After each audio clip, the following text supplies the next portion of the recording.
heart. Lord, we thank you for allowing us to have another opportunity to do your will in this city. And Lord, we thank you for the rules, and we hope that they make it all the way. We thank you for the people that have come to the state of Kansas and the city of Topeka. And we thank you for jobs that are out there, and we thank you for our children, and we thank you for the things that you're going to do. In Jesus' name we pray, amen. Amen. I pledge allegiance to the flag of the United States of America and to the republic for which it stands, one nation, under God, indivisible, with liberty and justice for all. There are no proclamations this evening, and we will proceed with the presentations. Mr. City Manager, if you introduce our presentation. Thank you, Mr. Mayor. I would like to ask Whitney Dameron, the city's consultant lobbyist, to come forward. And as he's coming forward, just wanted to outline each year this body generates a legislation agenda that we bring forward to the state legislature. We have really focused a lot of our attention in previous years and again this year on the whole concept of abandoned houses and vacant properties and how the city can address those in a manner that does not allow a continuing degradation and blight within the community. There are also several other issues that we've identified. We are going to tonight get an overview of some of the impacts of budget items and other things that are happening within the legislature. We are also continuing to work on a draft position on the city, and then we're working with the deputy mayor and the mayor and others on that, and that will come forward to this body so that it can be adopted and represented as we go forward. And with your permission, Mr. Mayor, I'd ask Mr. Dameron to present. Certainly, Mr. Dameron. Thank you, Mayor, Deputy Mayor, members of the council and staff. Happy to be here again tonight and talk about some of the things coming up in 2015.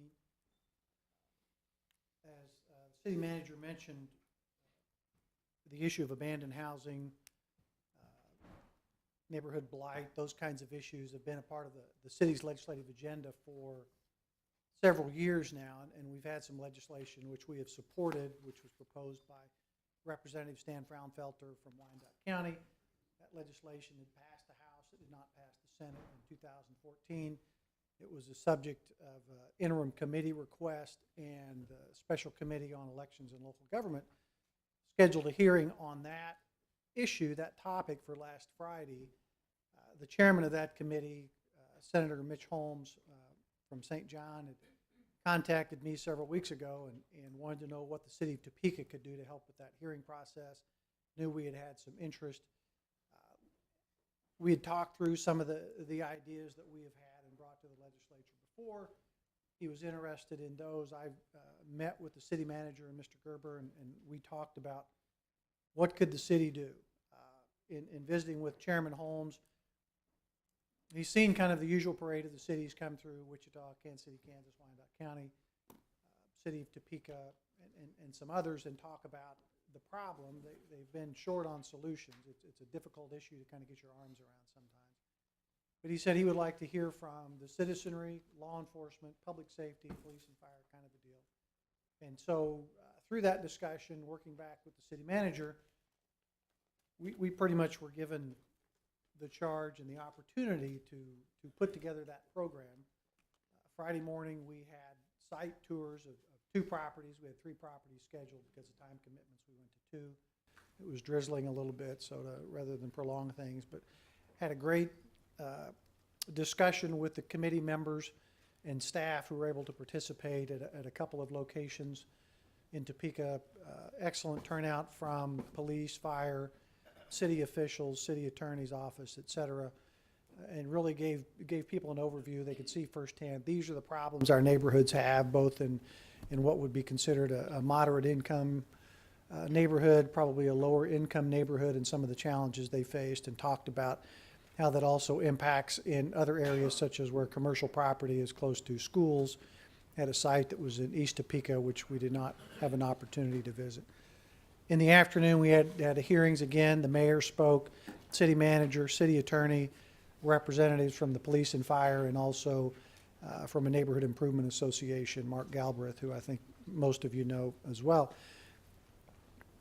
Committee members were very interested in what was presented. They have concerns about it. They expressed general support for Representative Fraunfelter's bill again, but then asked the cities, asked the city of Topeka, League of Kansas Municipalities, what do you want? What is the problem? What can we do to try to improve this situation? And we're somewhat short on answers on that. I think part of the discussion was to put together perhaps a discussion internally with the League of Kansas Municipalities, kind of facilitating, and some of the bigger and large or smaller cities having a discussion about, what are the problems with getting these situations addressed? How do we improve enforcement?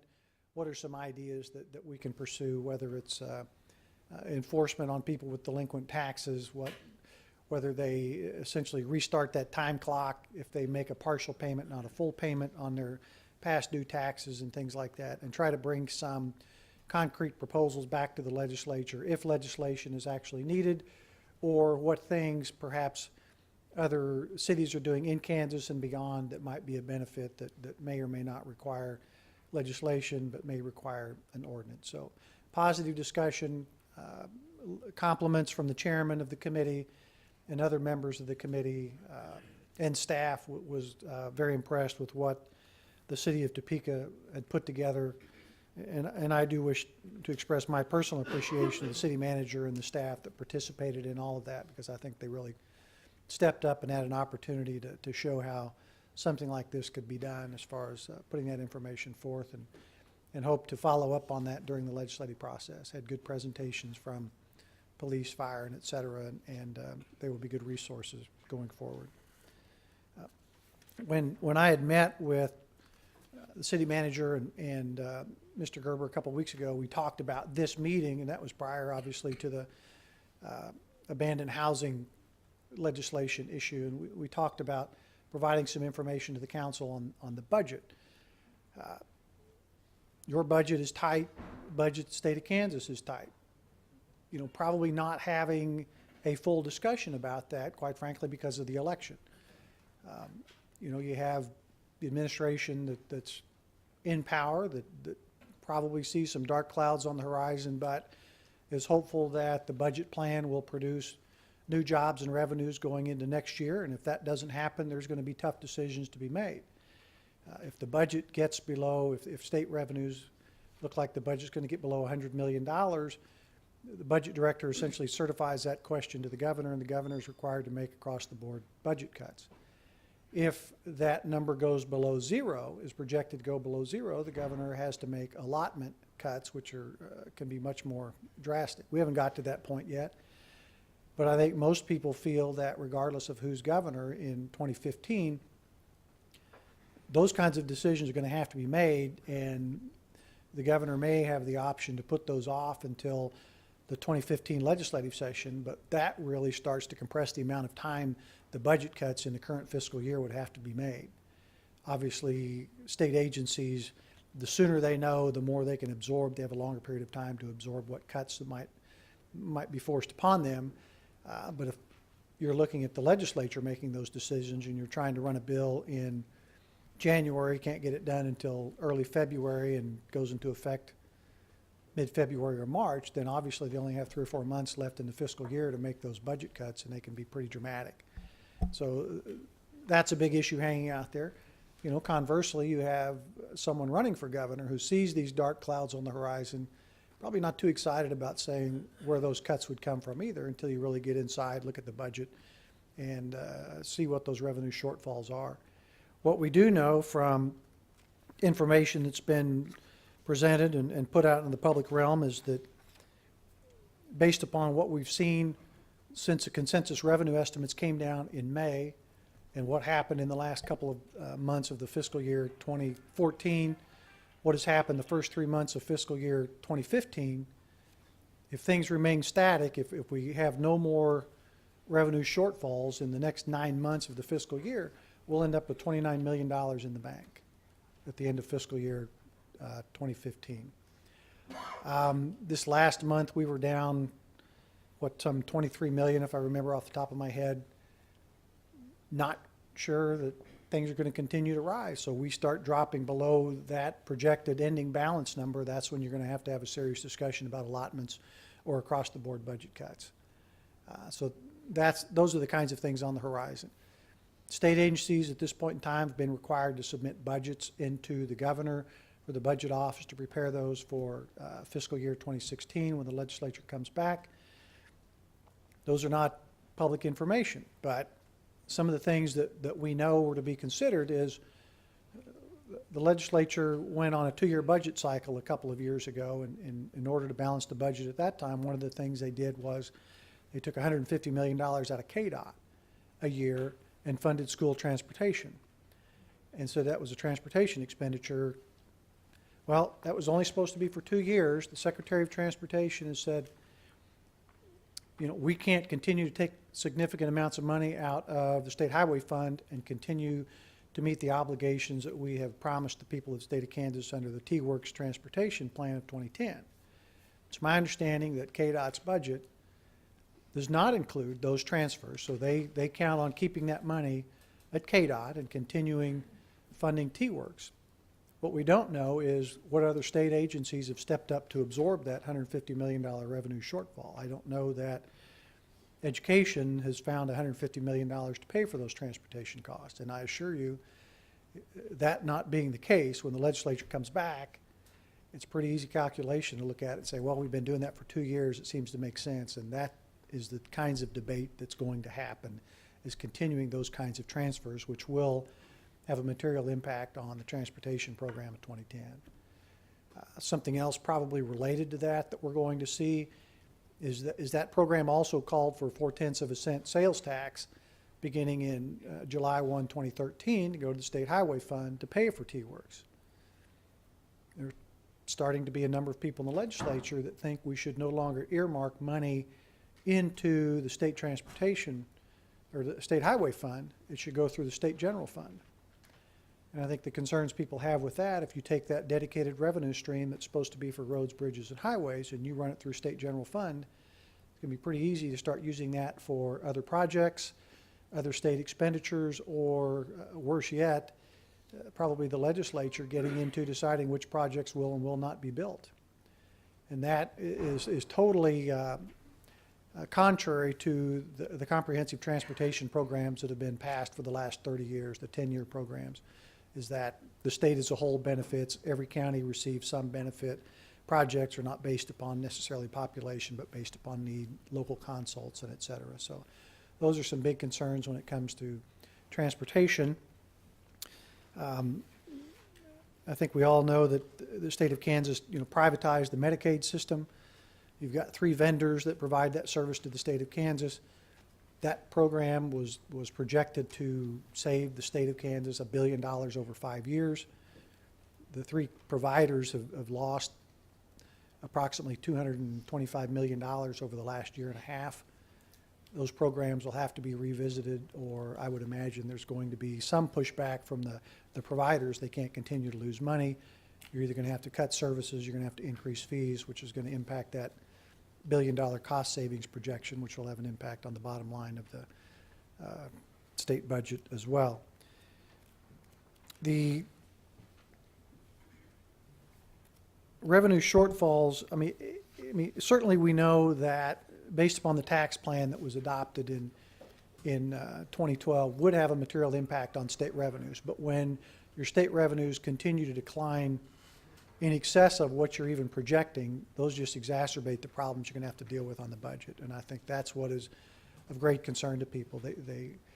Some of the budget experts out there will suggest that over the next 5 years, if things continue on the trend, and there's a chart in the materials that we submitted today that came out of the budget department that kind of shows that difference between revenues and expenditures, that the state would have a $1.2 billion shortfall over 5 years. Well, the state does not have negative spending. They can't do deficit spending, so that means each and every year they're going to have to continue to cut that amount of money out of what they spend, and drives down state spending, presses them for state and local revenue sharing, what they're doing in regards to any kind of programs that cost money at the local level. And so transportation is the big one, but there's certainly other areas where the state either spends money or does not spend money, and it has an impact on local units of government, and the cost that you incur here leads to property tax increases and so forth. I think the last count I saw is in the last, I think it's 2 years, 85 counties have increased property taxes in the state of Kansas out of 105, and that situation will continue to get worse. So, of concern, what does the legislature do about those things? That when they hear from local constituents that property taxes are go up, they introduce bills to freeze local property taxes, to place limitations on local units of government for spending lids, tax lids, property tax lids, and so forth. And so I think we can expect to see those kinds of things coming up in the 2015 legislative session as well. You know, some of that could change, some of that could moderate depending upon what happens with elections, depending upon who's in the governor's office, who's got the veto pen, or whether kind of the direction we're heading in the state, that's where the electorate wants to continue to go. If that's the case, then I think you're going to continue to see a drive to reduce the size of state government, and that certainly has ramifications for local units of government. So I'd be happy to respond to questions. Thank you. Mr. Thank you Mayor. for the presentation. It's very illuminating to see to look into the future and see what possibilities are. I would like to comment on the first item, and that is with the dilapidated abandoned structures. This last weekend was the League of Kansas Municipalities fall conference, and they had a roundtable on. It was entitled "Dealing with Dilapidated Structures," and it had. Mic is on. All right, I'll be closer. The interesting aspect of it is these are roundtables, you know, that people by choice attend, and typically you have, say, 15 people perhaps at one. This had 60 people, 50 to 60 people at 3 different sessions. And the significant thing is that they were mostly small and large cities, which speaks so well to this issue that some people and some legislators think this as an urban issue. Only the big cities have abandoned structures, but actually, and many times in the small or medium-sized communities, it's a bigger issue because the cities have less resources to deal with them. So I think that speaks well for the support that is out there among the different level of cities and in the state, as we look to address this in the upcoming session. And also, Council, did you receive a copy of this that was put together? I would like to suggest that we provide these to the council members. This was made available last Friday for the tour about, this is the vacant abandoned properties in Topeka. If we can make that available to all the council members, because it's in some of your districts I speak to. All right. Questions, comments to, Councilman Harmon? Thank you. Are you involved in the drafting of the legislative agenda for the league? Yes, I'm on the policy board, yeah. And actually, that was approved on Sunday. The agenda for 2015? Yeah, correct. They had hearings in August, committees hearings. September, the governing body looked at it. And then at this session, any municipality could bring up anything they wish to add. And we had one item that was added to the agenda. And that's actually will be coming out very shortly. Or we could provide copies now. Yeah, I think the council ought to have a copy of that. All right, yeah, well, I could Okay, get those thank out you. to you right away. Thanks. Certainly. Councilman Hiller? Well, I want to applaud everyone that was involved in the tour on Friday. That's really great.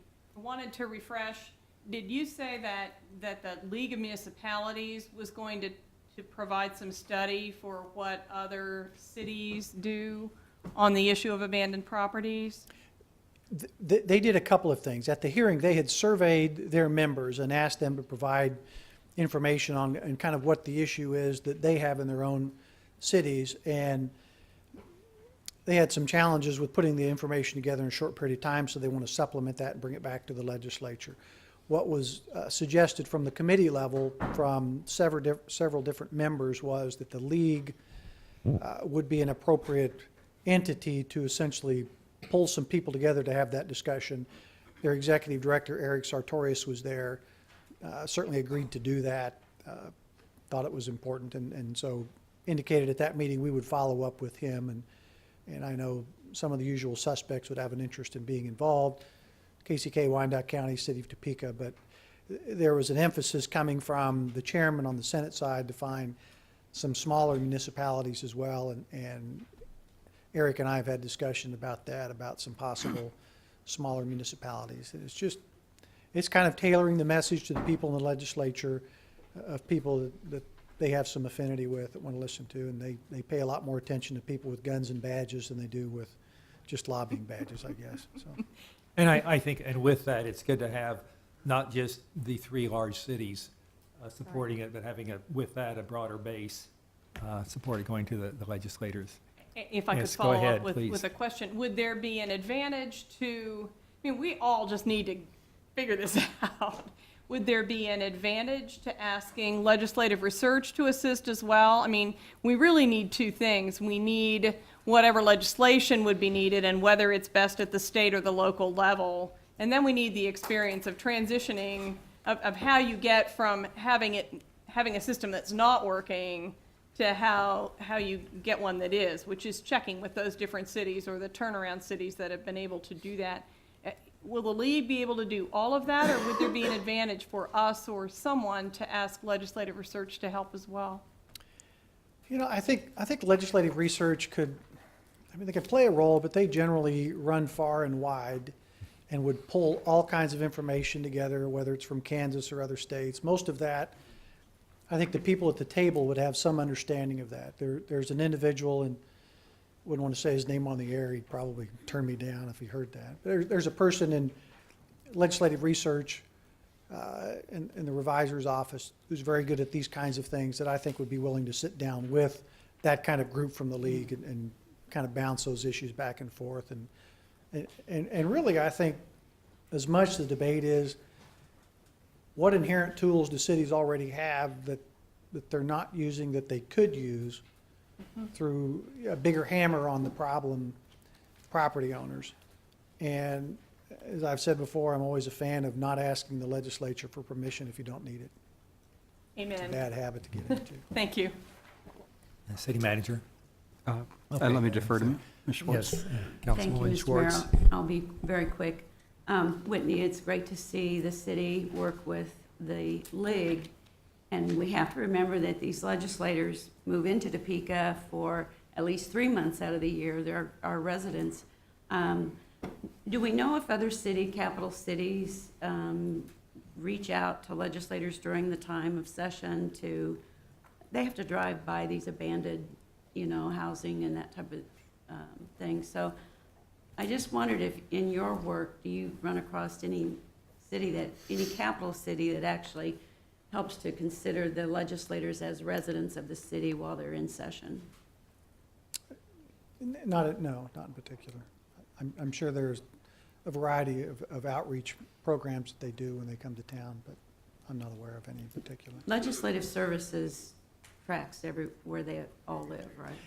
A lot of people work back through legislative services because people volunteer their homes or they contact them and say, I'm a snowbird, I'm out of town for 4 months, I'd be happy to rent my house and basement and things like that, so. Okay. Thank you.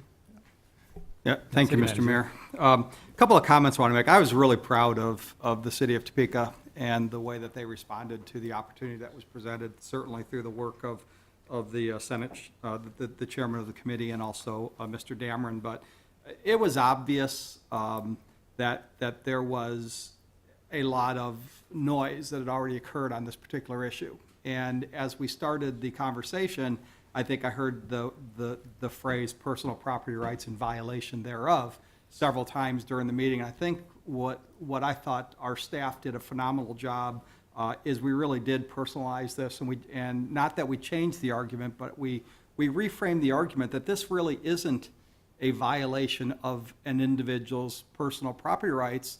This is really understanding the impact of a person's personal property rights being violated because the vacant and abandoned properties had a very significant and negative impact on the surrounding houses. And we differentiated between code issues and vacant and abandoned issues. And I think the argument was well made and well understood. We had police and fire and legal there that were able to walk through and talk about the specific impacts that occurred in the neighborhoods.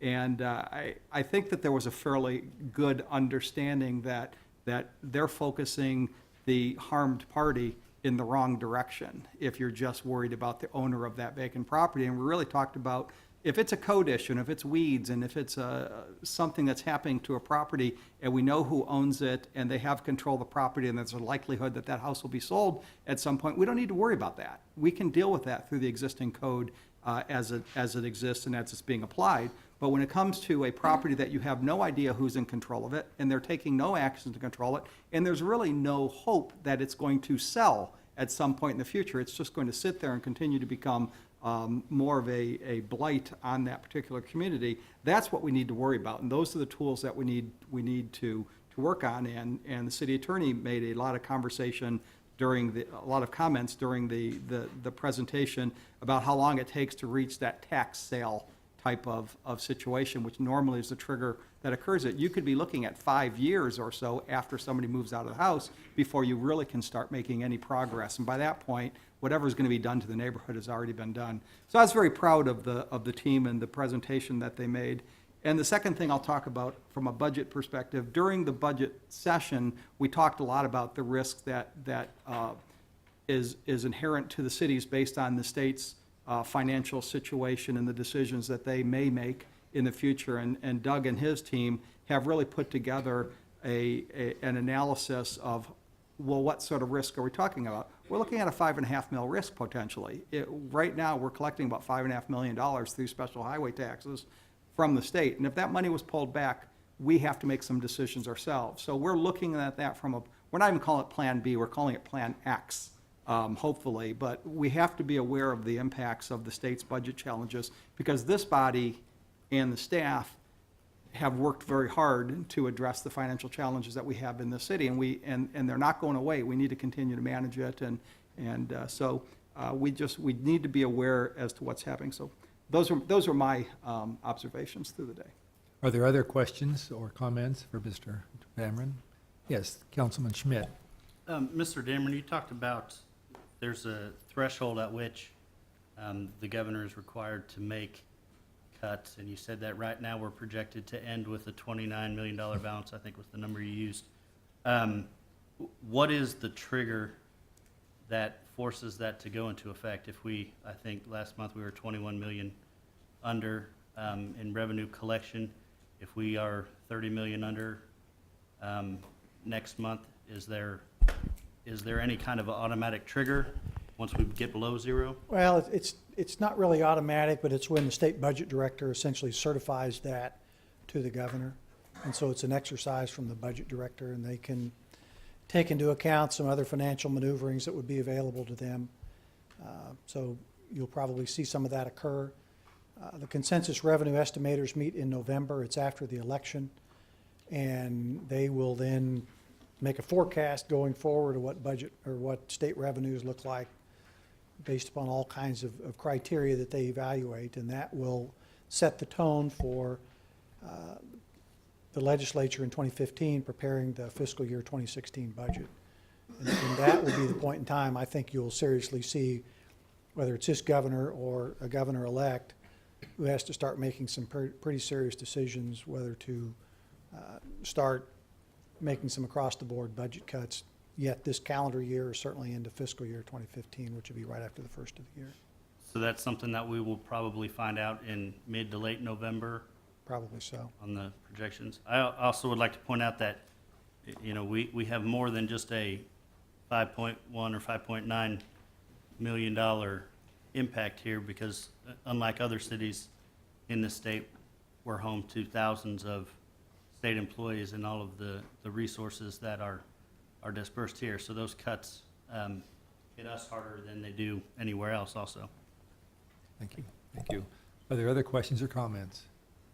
Seeing none, thank you very much. Thank you. Do you have anything to close? I will get back with the city manager. I know he talked to Deputy Mayor Everhart about having a discussion on the city's formal 2015 legislative agenda, and so I'll visit with you about that, and we'll see how we can schedule further discussion to get something back in front of the council. Thank you for your presentation. Appreciate it. We will proceed next to the roll call. Mayor Wolgast. Here. Councilmembers Hiller. Here? Brown. Ortiz. Everhart. Here. De La Isla. Here? Manspeaker. Here. Schwartz. Here. Schmidt. Here. And Harmon. Council members, there are no additions or deletions to the revised budget. Ask the city manager to comment on one change that was made to the earlier budget.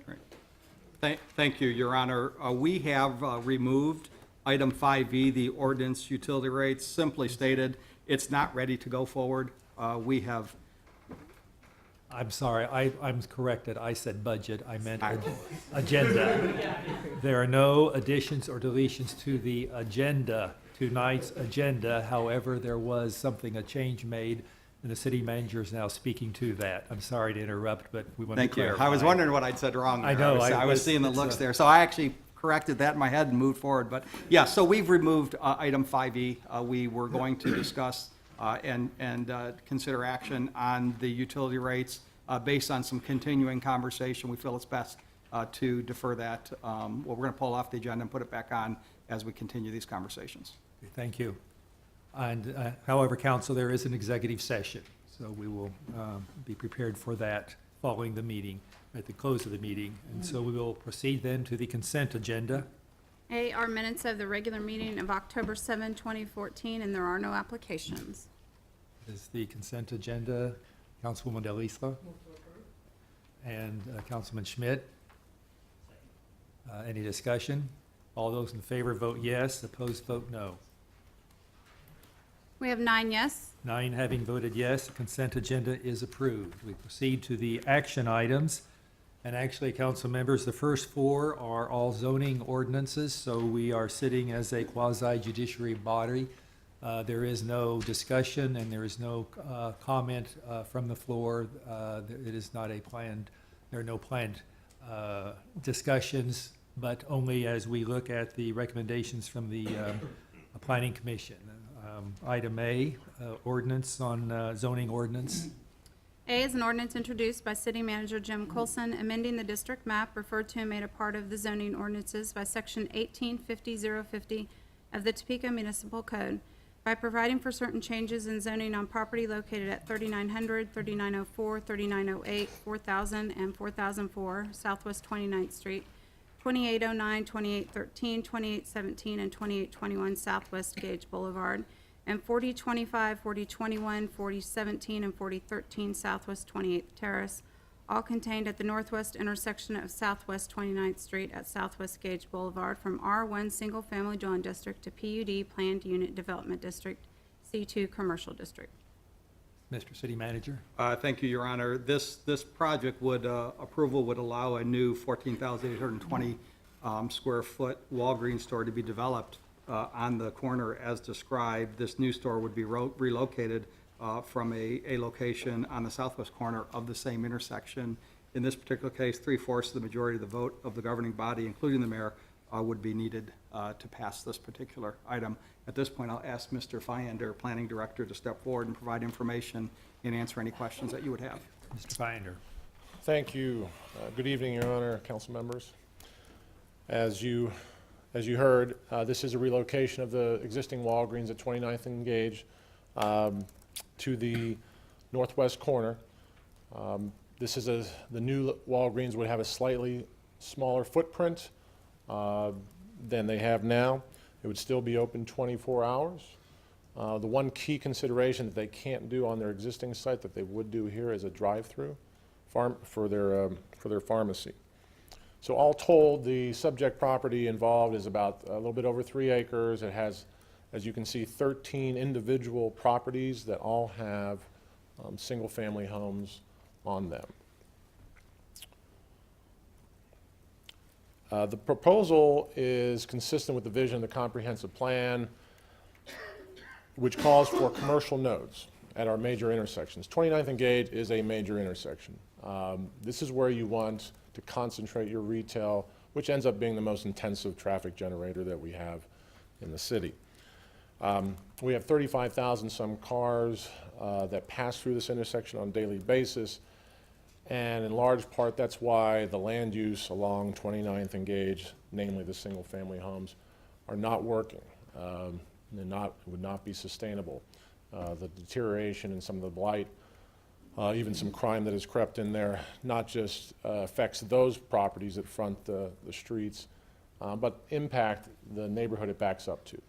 So, all told, and one of the reasons we do recommend in the comprehensive plan for commercial nodes, again, is to concentrate that activity. That's where your traffic trips are going to take place most, and it will reduce conflicts along our arterials and be more neighborhood friendly when we do that. So ultimately, in the process, there were several. This was a lengthy process, more or less. There were several changes along the way. And I just wanted to kind of back up and walk you through that. The application for this proposal was submitted back in May. There was a public hearing at the Planning Commission in June, I believe, this summer. There was a withdrawal of that application and a new application submitted. So we had a second public hearing in September. Along the way, there were some changes. There were what I would say three significant changes that were made since the first application that I think wanted to point out here. Number one, the new application, which is before you, the recommended application, address safety in a better way. The driveways that go into the site were pulled back as far as possible from the intersection where the light is to meet our engineering standards. It's at least 300 foot from our intersection. They did not do that before under the first application. This helps, and the other thing is they lined up with opposing driveways on either side of the street. That was critical to increasing the safety, and this ends up the way it's designed now ends up being probably the best designed of the four corners at this intersection. The second thing that was changed was buffering. And when I say buffering, this obviously it's a large site that does touch and transitions back into the neighborhood. So there needed to be some consideration and some mitigation for that. Here, again, along Southwest 28th Street Terrace, which is a street behind Walgreens, there was a pocket park that was established so as to blend better with the front yards along the street there. They pulled the fence back so the fence is not right up on the street. So you have a front yard effect there now that you didn't have before. They were able to save more old growth trees on the site by separating their detention. And all in all, you have about 40% of that site is now an open space. So all in all, a much better addressing of the transition into the neighborhood this time around. And then lastly, the last change was made it more what I call modal friendly. They added a bus lane, pull out bus stop along 29th Street, get that out of the traffic way. They also added pedestrian connections from that and along the sidewalk to the front entry, which is critical to providing those transportation choices. So those three were the main changes. Those changes were all put into a study of the traffic as well to make sure the traffic was safe and had acceptable levels of service here. There was lots of discussion, if you looked at the minutes at all, there was lots of discussion on this item by the current landlord, contesting some of the traffic impacts that this would make. But at the end of the day, it really revealed that there was very little new traffic that was being added to this intersection, and insignificant in terms of traffic engineering standards. The actual delays that would be created by any additional traffic were very minimal. So we did ask the applicant to address future capacity at the intersection. It does have probably a 15 minutes where it's not too good in the peak hour in the PM. So we know eventually there will need to be an improvement to that intersection. So they did dedicate right-of-way so we could add additional lanes in the future. And it's not just their leg, it's all legs of that intersection that should be addressed down the road. As you can tell, if you look, again, if you looked at the minutes, there was a lot of input here through the process, from the Planning Commission, from neighbors. And so we think this process ended up in as good of a plan and a very desirable plan as you can have. This is where we want this sort of land use to take place, and we think it's taking place in an acceptable and way. So I believe at this point, we would just ask for a motion to approve, and Planning Commission staff did recommend approval, and I'll stand for questions. Thank you. And I certainly compliment the Planning Commission. I think it's a very in-depth study, the engineering backgrounds. I didn't get through all of it, but it's a tremendous amount of information answering about all the questions that I think anyone could have. And I also appreciate the landscaping. I think the design is, we do these things better now, of making them fit into the neighborhood. So it isn't just all cars next to the street in the parking for these things. Questions to Mr. Finder? Mr. Schmidt? What was the vote in the Planning Commission? It was 8-0 with one absent. Thank you. Ms. Delisla? Okay, Ms. Delisla moves to approve the zoning ordinance. Mr. Harmon seconds.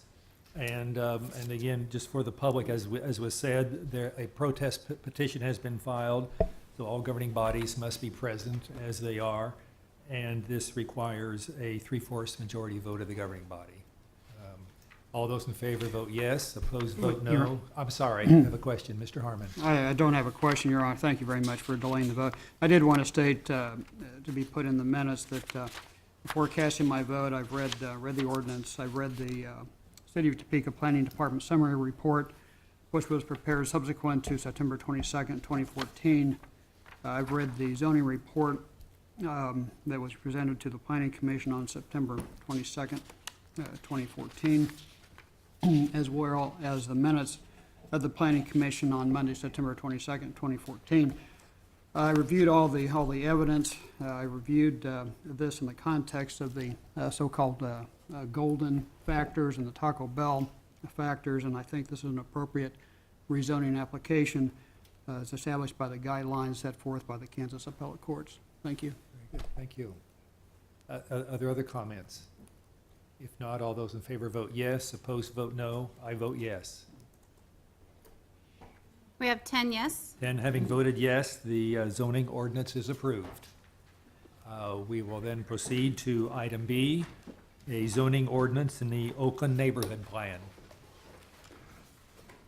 B is an ordinance introduced by City Manager Jim Colson, amending the district map referred to and made a part of the zoning ordinances by Section 1850050 of the Topeka Municipal Code by providing for certain changes in zoning on the 6 properties located along the east side of the 100 block of Northeast Lime Street from I-1 Heavy Industrial District to R2 Single Family Dwelling District. Mr. City Manager. Thank you, Your Honor. Approval would change the zoning for the properties as identified by the city clerk from heavy industrial to residential to reflect the existing single-family development that currently exists on the block. I will ask Mr. Fiander to present information and answer any questions. Mr. Finder. Thank you once again. The next 3 cases do implement recently passed neighborhood plans earlier this year. The first one is Oakland. This block, it's in the 100 Northeast Lime 100 block, is currently zoned heavy industrial I2. This was something that we identified in the plan even though all the land uses are single family, we would like to propose that the zoning be changed to reflect that. And then protect the neighborhood from further industrial encroachment in the future. Planning Commission staff would recommend approval. Are there questions for Mr. Finder? Mr. Brown? Mr. Brown moves to approve the ordinance. Ms. Delisla seconds. Is there a discussion? All those in favor vote yes, opposed vote no. I vote yes. We We have 10 yes. And having voted yes, the ordinance is approved. We go to item C, a zoning ordinance in historic North Topeka East neighborhood. C is an ordinance introduced by City Manager Jim Colson, amending the district map referred to and made a part of the zoning ordinances by Section 1850-050 of the Topeka Municipal Code by providing for certain changes in zoning on property located at 844 Northeast Quincy Street in the historic North Topeka East neighborhood from X2 Mixed Use District to OS1 Office Space District. Mr. City Manager? Thank you, Mr. Mayor. I'll ask Mr. Feineder to comment on this item also. Thank you. These next two implement the historic North Topeka East plan. This is the property otherwise known as Veterans Park, or at least the east half of it, at the foot of the Kansas Avenue Bridge as you come across to the north, and at the cross street would be Laurent. This is currently owned by Shawnee County as it's used for park purposes.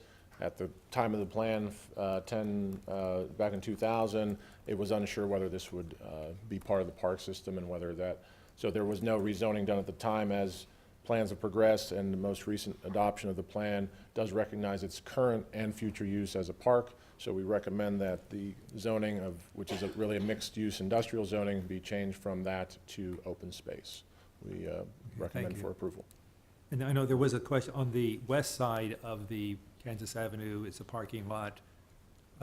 Is that city property? Is that? That's technically the west half of Veterans Park. That Okay. is county. Okay, so that is county also. Yes.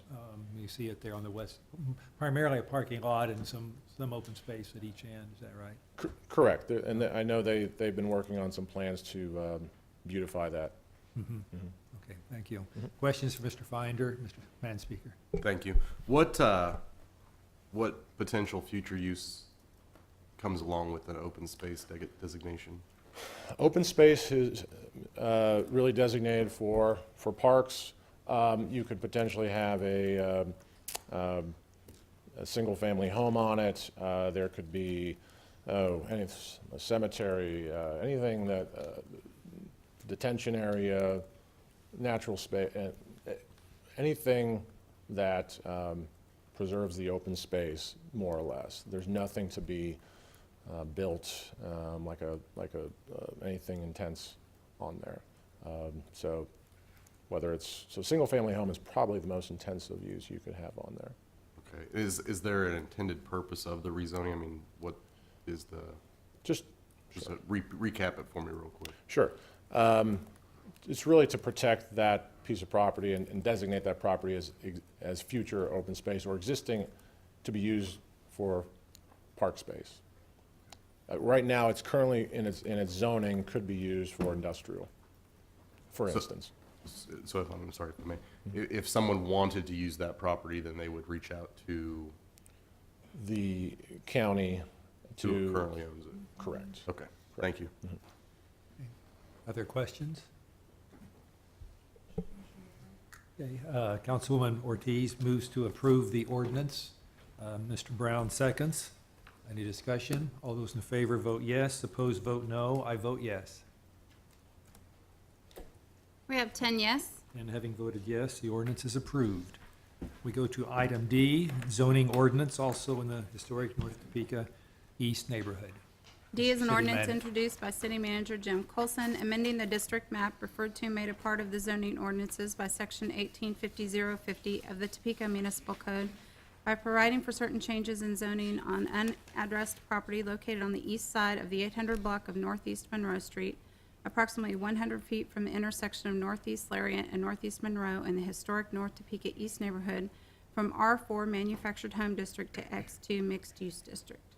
Thank you, Mr. City Manager. Yeah, thank you, Mr. Mayor. Ask Mr. Feineder to present. Mr. Finder. Thank you.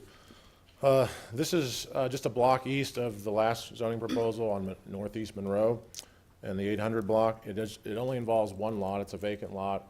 It is zoned for a mobile home use. Over time, ownership has changed. It is now planned for industrial use by an adjacent property owner, Industrial Chrome. So we are trying to then reflect that desired future land use that was in the plan and for the property owner by changing the zoning here. So we do recommend approval. The zoning would be reflective of the mixed-use industrial that's around there, which is X2. Thank you. Are there questions for Mr. Fine? Mr. Brown? Mr. Brown moves to approve the ordinance. Mrs. Ortiz seconds. Any discussion? All those in favor vote yes. Opposed vote no. I vote yes. We have 10 yes. And having voted yes, the ordinance is approved. Item E has been pulled. Item F, I believe are there applications? Right, we have one application. sorry. It's all right, Proceed. it's for retail cereal malt beverage license for Hooters located at 6100 Southwest 10th Street, and staff is recommending approval. All right, council, is there your pleasure? Mr. Schmidt moves to approve. Ms. Del Isla seconds. In discussion, all those in favor vote yes. Opposed vote no. I vote yes.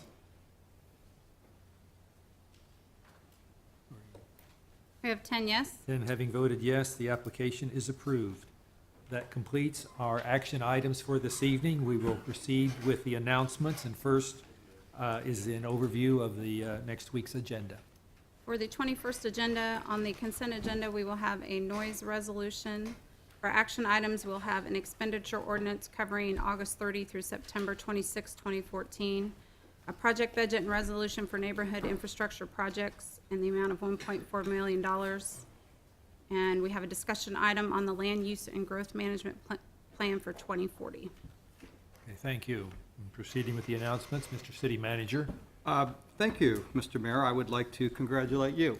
At last week's League of Kansas Municipalities meeting, the mayor was elected as the vice president of the league, and that means that he will not only be very busy this year, but he'll be very busy next year when he accedes to become the president. So it's very exciting for us as an organization with a lot of the legislative items that we're interested in, and working with the new director. I think it's going to give a lot of energy and certainly beneficial to the city. So thank you or congratulations on your selection.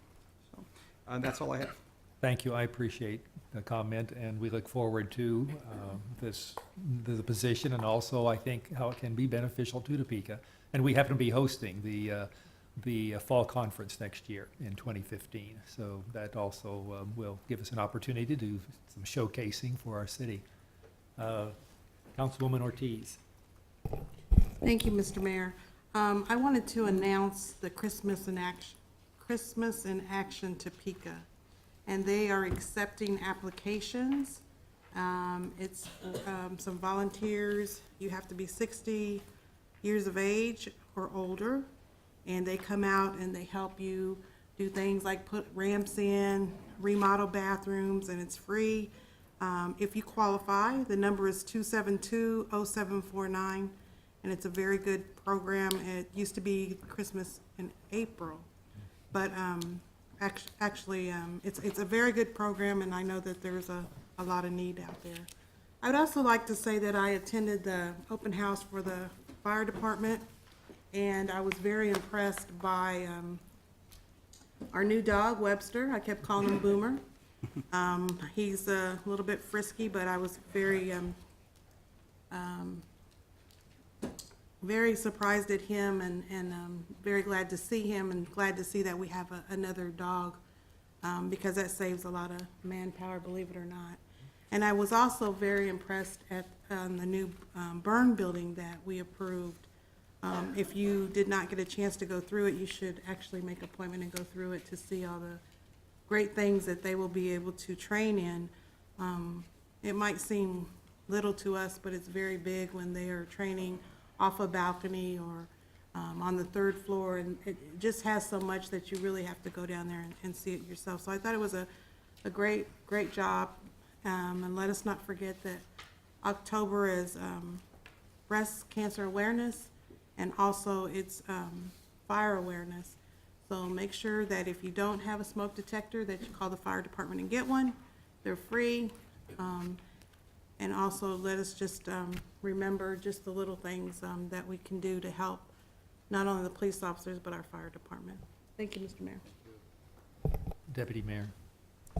Yeah, I would also just like to compliment the fire department. I was there as well and also attended the remembrance ceremony for their wall for the fallen firefighters, which was, it was a very moving and really nice ceremony. And so I echo what Councilwoman Ortiz says. We need to keep our public servants in our hearts and minds at all times. They work very hard for the city and for all of our residents. Thank you. Thank you. Councilwoman De La Isla, Councilman Manspeaker. Thank you, Mr. Mayor. For one reason or another, I've been spending a lot of time in the neighborhoods in our community recently, and something has popped up that I've noticed, and it's temporary signs, and I'm not talking about political signs. That's a whole different animal. If your political candidate doesn't believe in order, well, hopefully the ballots that you cast will reflect that. But I've seen a lot of commercial signs that are placed in the easement. And typically Topeka has been a city that is very vigilant about making sure that that doesn't take place, or that those signs are being removed. So I don't know what we need to do, maybe get some information out, remind folks on Channel 4 what the rules are, but I think it's important that commercial entities, at least in the city of Topeka, understand that that is not a place for them to be able to advertise. So just wanted to throw that out there. Thank you. Thank you, and I can second those comments. Let me think. Councilwoman Royal, Councilman Schwartz. Thank you. And we're on a schedule, right? We I'm have a- ready for that gig. I just wanted to, last week I forgot to commend that Go Topeka Women's Initiative, Glenda Washington. They put on an absolutely fantastic recognition for 6 women in Topeka in business, and I think they had 189 nominations, so it was a very nice reception, and congratulations to all the winners. Want to remind everybody this weekend is Boo at the Zoo, this weekend and next weekend, and my husband and I are going on a haunted tour that meets down at Memorial Building down in the Center City, so we're excited about that. So, thank you. Thank you.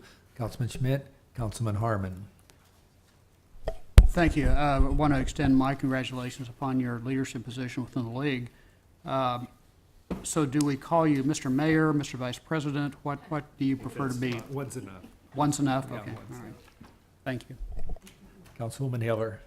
I want to second Councilwoman Schwartz's kudos for the women's, the recognition of women entrepreneurs. One thing that was a goal of theirs that was exceeded beyond anybody's expectation was that there were lots of new faces there. Various organizations, including this council, have made that a priority, but more and more new faces and new names are emerging, and that's nice. Want to remind everybody that Dia de los Muertos is continuing through this month, and they have a website, so if people want to look for locations and times, they can find it there. And last, I was at the fire department event as well. I was not able to get there at noontime, but what I don't understand is why they went ahead and taught Sylvia's grandson how to shoot a fire hose. Just saying. Okay, all right, good. Councilman Brown. Thank you, Mr. Mayor. Yeah, Saturday was a busy day for a lot of us. I walked in the North Topeka Parade. I wanted to congratulate Notoma on a very successful parade, Dia de los Muertos as well. And I also went to the Fire Department Open House Memorial, and I'm just thrilled to see the new training facility they have. So I also wanted to mention that Shawnee County Solid Waste is going to be offering an opportunity to dispose of old tires on Saturday, October 18th from 9 a.m. to 1 p.m. at their facility at 1515 Northwest Saline. The Oakland neighborhood, for folks that live in that neighborhood, your local NIA is going to be having their monthly meeting on October 20th at the Community Center between 6:30 and 8 p.m. I'd encourage you to attend. And I wanted to also mention that Workwell Shawnee County is going to be having a presentation on the Topeka Bike Share Program on October 22nd from 3 to 4 p.m. at the downtown YWCA. So. Okay, thank you. Please, Ms. Ortiz, you have another. I'm sorry, I did forget something. East Topeka North, East Topeka South, and East End will have a cleanup this Saturday. Drag it to the curb. We're cleaning up East Topeka. Thank you, Mr. Mayor. Okay, good, thank you. We go to public comment. We have one person to speak, Joseph Ledbetter. Mr. Ledbetter.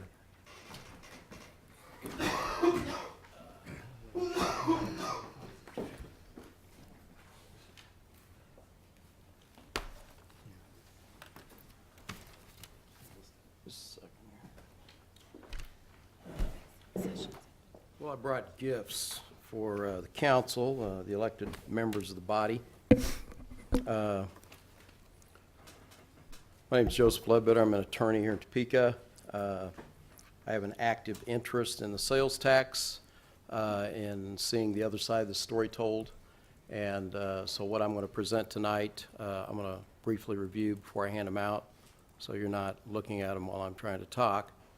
But I'm going to give you 59 pages of information taken from public websites, self-posted by the individual in the, that's going to be the topic. And his YouTubes, he made himself, he claims that, has his cell phone number on. And all of that has not been doctored. It's got the websites right at the bottom. You can look them up yourself. And that's the way we're trained in law school to do it, so we did it that way. I wish I had a little more time to put them together, but it's just short on time, and my assistant was sick, but so we got it together today, finished it up. There's also a CD that you can look at your leisure, and it shows the documentation where it came from. I want to correct something that was in the paper yesterday between Mr. Kinzinger and I. He claimed that he's given me thousands of pages of free information. I dispute that. In fact, as I told the Attorney General a few weeks ago, well, about 2 months ago, excuse me, one of the attorneys over there, I said, Go Topeka thinks they don't even have to answer cores. And so I quit filing them. In fact, the last one I recall, and I've requested a few things through board members, but the last one I recall doing was about 2010. And that was when they answered me back and said, well, I'm going to charge you $100 for a 13-page document, but it was one document. And what that was, just to test my memory, it was a contract of a piece of land that they'd bought in 2006, which still is not developed, for $730,000 of public money. It's in the JADO minutes for 2006. You can go back there and look at it. They said, yeah, we've got interest in it, but it's still, to this day, 8 years later, is not developed. And it cost the taxpayers $730,000. It was bought through Mr. Henry McClure, and it's 75 acres. And I wanted a copy of that contract. And my response to him, for $100, I said, you know what? I already subsidized you through my taxes. I'm not doing it twice. So I just want to correct his statement. The second thing I've got is I do have a letter from the Attorney General. I just got October 9th requesting where I'm at on current core requests. Since I had stopped doing it, would I make some more and see if they could provide assistance to me if I needed it. That's the kind of foot dragging that Go Topeka does.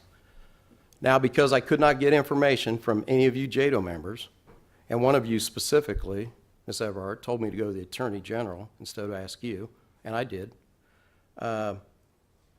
because I could not get information from you, and you all have the duty of oversight of these funds. And I am not blaming the city staff. It's not their job to do this oversight. It's the elected officials of the city and the county. Because of that, I went ahead and engaged my assistant here, Lori, with my law firm. We took a little bit of time and we did some research. So, well, I'll just do it myself. So, remember, we had to go to public websites because we couldn't get information from Go Topeka. In fact, I've been denied over and over again the opportunity at JADO meetings to question their quarterly financials. I'm going to ask for an extension. Approximately how much time would you request? I've got quite a bit to cover. I'll start with 4 minutes. Motion to extend for 4 minutes. Ms. Delisla seconds. Mr. Madam Speaker moves. Ms. Delisla seconds.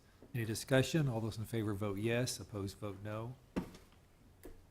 We have 9 yes. 9 having voted yes, please continue. You have 4 minutes. Thank you very much. And just one comment. In your comments, you're speaking to Can we the... stop that? It's Yes. In your comments, you're speaking to the entire council, and according to our rules, you do not speak to individual council members. I don't think I Thank you. did. I think I referred to one, but I sure didn't talk about or talk to her. Please continue. So I did abide by the rule. Now, what I'm about to hand out, and I'm going to put my questions that come to me after I reviewed these documents. We found this information about 2 months ago. About 2 months ago, I came up here and I specifically said to you, I wish you all had done your duties. And I was hoping, against hope, that some of you might actually start to be curious about where Mr. Kinzinger spends all his time, because I'm hearing complaints from some of his former allies, and I do talk to a lot of people in this town. They don't know whenever he's in his office. They just don't know. And some of them are very angry. I said, well, you know, what do I know? I knew some things. I think I have some of those answers tonight. But it bothers me greatly. This is my community. And I want to see progress. I want to see jobs come in this town. And for 3 years, I haven't seen anything new out of Topeka. And I'm seeing a lot of money paid out, 15 million cents on overhead. And that grant, $406,000 a year paid to Doug Kinzinger. So I'm saying, okay, Doug, you're paid a lot of money. What are you producing for us? So I had to go do this myself because I couldn't get elected officials to do it. And I am including the county commission. I'm sure they're watching. Ms. Bueller.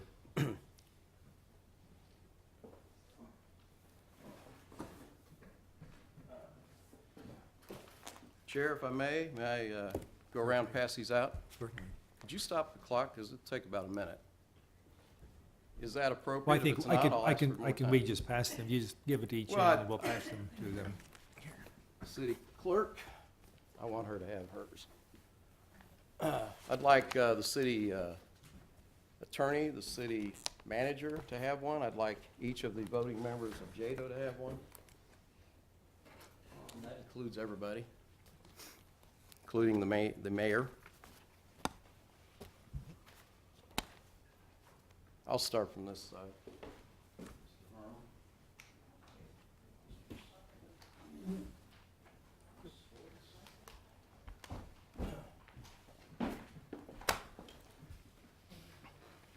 It's kind of like when we're getting ready to start a bar test. Don't open the exam till you get instructions, but no, go ahead. I'm just joking. Again, there's 59 pages. It's being placed in the city record, so anybody can look at it that wants to go to the city clerk's office. I apologize to the audience that they can't view this. Thank you. But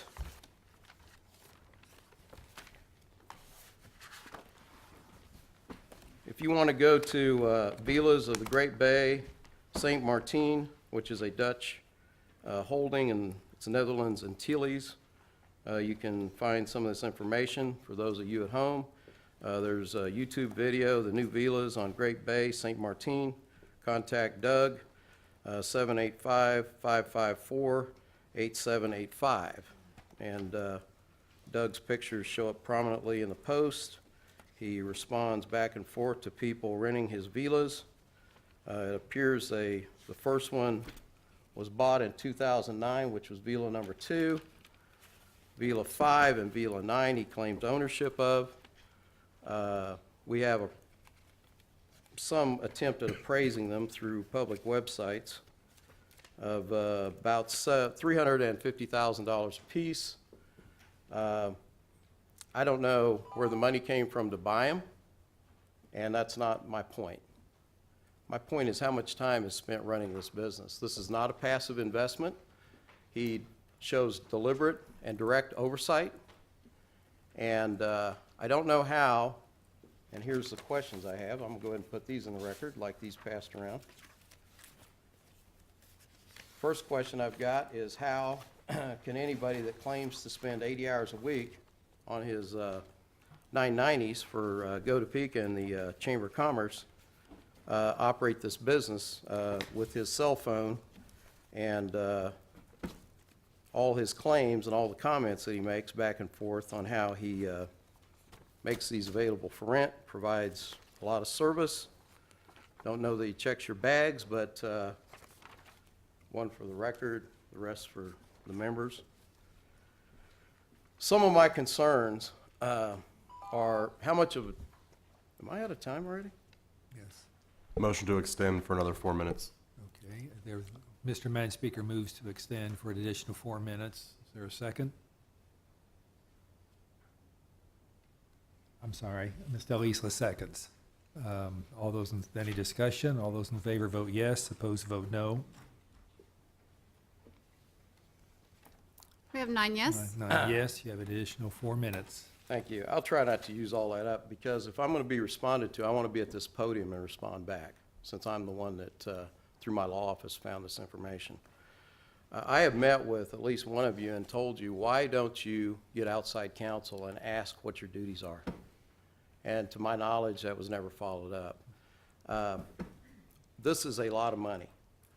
And if somebody is so busy running a business on the side in a foreign country that is 2,700 miles from here and takes 7 hours to get there, which is basically a day back and a day forth, back a day two and a day back, if they have that much interest in something foreign that they've invested in, why don't you just go do that job?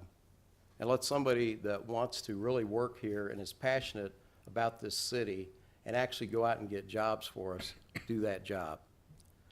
It seems to me if $406,000 a year is not enough to entice you to work your job full-time, and instead to have something on the side that you make a lot of money at, evidently. I don't have his books anymore than I have Go Topeka's books. I'd like to have Go Topeka's books. I'd love to have Go Topeka's books. Could one of you arrange that? I'll be happy to look at them. I will take time, my personal time, to do that, just like I did for this, just like my own expense. Nobody's financed this. I've done it. This costs a lot of money to reproduce and to make these discs, and they are going to go out to the media. So you can pretend you didn't see this, but you've seen it. And quite frankly, I was appalled. But I was more angry at the oversight of elected officials not doing their jobs than I was at Doug, honestly.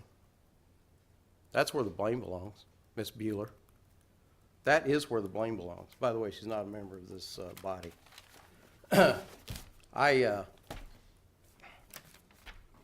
The questions are on record. One of the questions I've got, does Doug have the absolute best interests of our citizen in mind with his highly placed job, or does this community of Topeka and Shawnee County even matter to him?